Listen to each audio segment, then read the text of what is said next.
बस चंद सेकंड ही हुए होंगे, वो 125 वाले उन्होंने पैरेलल गाड़ी के मेन रोड वाली साइड पे लगा दिया और पिस्टल के साथ ना शीशे को नॉक करना शुरू कर दिया। बहुत इतना नॉक किया कि जैसे वो तोड़ना चाह रहे हैं इसको। मैं कह रहा हूँ 15 पे कॉल करो, कोई 40 में से कोई बंदा 15 पे कॉल करने को तैयार नहीं है। अपने लैपटॉप का और पासपोर्ट का सबसे ज़्यादा दुख हो रहा है और मुझे लग रहा है कि मुझे कई साल तक जो अजाला है वो नहीं हो सकेगा। अस्सलाम वालेकुम नाज़रीन, WM न्यूज़ के साथ आपका मेज़बान साइम राजपूत। लेकिन नाज़रीन कराम, आज आपको बताते चलें कि लाहौर में ओवरसीज़ जो पाकिस्तानी हैं, जो बेचारे अपने प्यारों को मिलने के लिए आते हैं, आप स्क्रीन पर वो वीडियो भी देख सकते हैं कि ये भाई साहब 1.5 साल बाद ऑस्ट्रेलिया से पाकिस्तान वापस आते हैं कि अपने प्यारों को मिलेंगे और फिर वापस चले जाएंगे।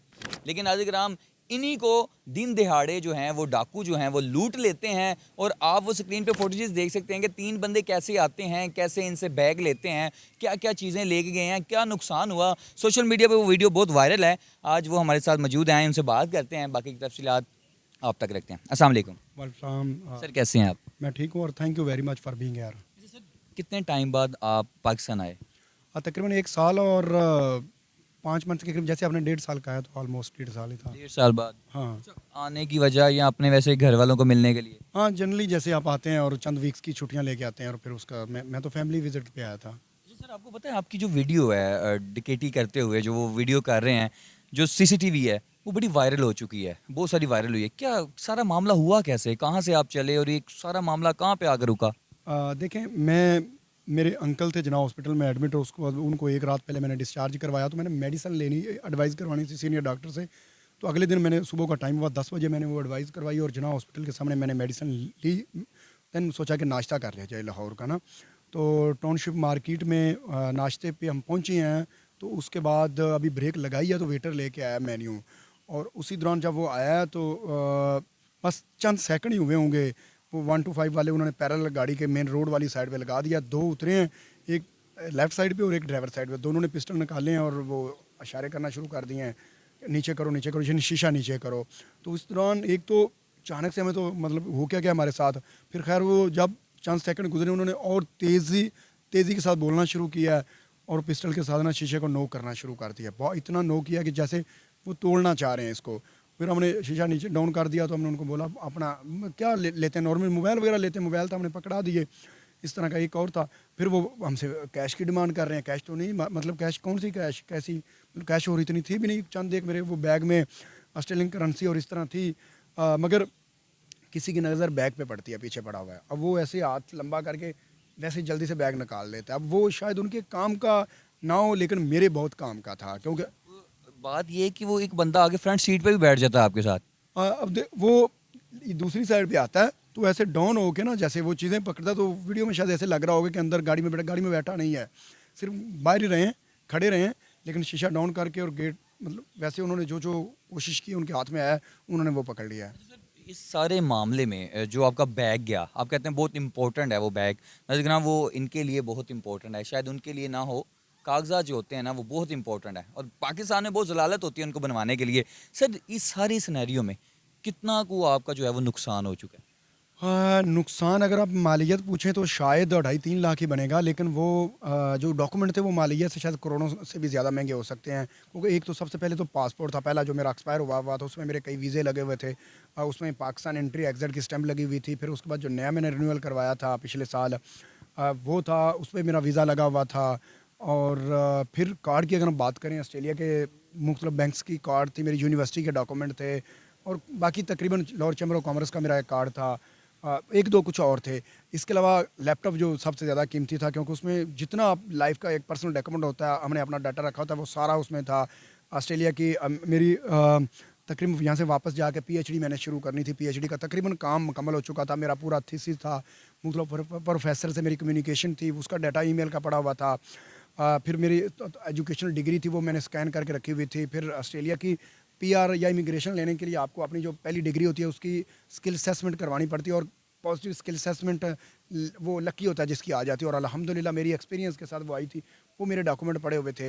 इसके अलावा जितने लैपटॉप में हमारे डॉक्यूमेंट हो सकते हैं वो सारे थे, बहुत ज़्यादा डाटा था। तो इसका मुझे अपने लैपटॉप का और पासपोर्ट का सबसे ज़्यादा दुख हो रहा है और मुझे लग रहा है कि मुझे कई साल तक जो अजाला है वो नहीं हो सकेगा। वीडियो में ये भी देखा जा सकता है कि वो बाजार जो है खचाखच भरा हुआ है, लोग आ जा भी रहे हैं और दिन का टाइम है। तो किसी ने आगे होकर मज़ाहमत तक नहीं की?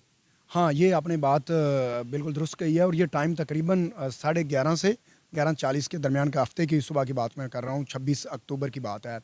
और जब वेटर वो ऑर्डर लेने आया और उस हाथ में मेन्यू ही था और हमारी उनसे कम्युनिकेशन भी हुई है, वेटर से पूछा कि ये जो यहाँ हमने पार्क ठीक किया या आगे पीछे कर लें, उस दौरान वो आ जाते हैं। अब वेटर उस दौरान देख के दौड़ के चला जाता है। जिस रेस्टोरेंट का वेटर था वहाँ उनके 2 सिक्योरिटी गार्ड भी हैं ऑन ड्यूटी। फिर उसके बाद वो ना तो सिक्योरिटी गार्ड बाहर आए, ना कोई आम शहरी या शहरी, और सबसे सिक्योरिटी गार्ड का काम ही ये होता है ना। फिर मैं उस रेस्टोरेंट का कस्टमर भी था, कम से कम मुझे सेव करना तो उनकी ज़िम्मेदारी थी ना। उनकी शॉप के सामने मैं उनके रेस्टोरेंट के सामने रुका हुआ हूँ।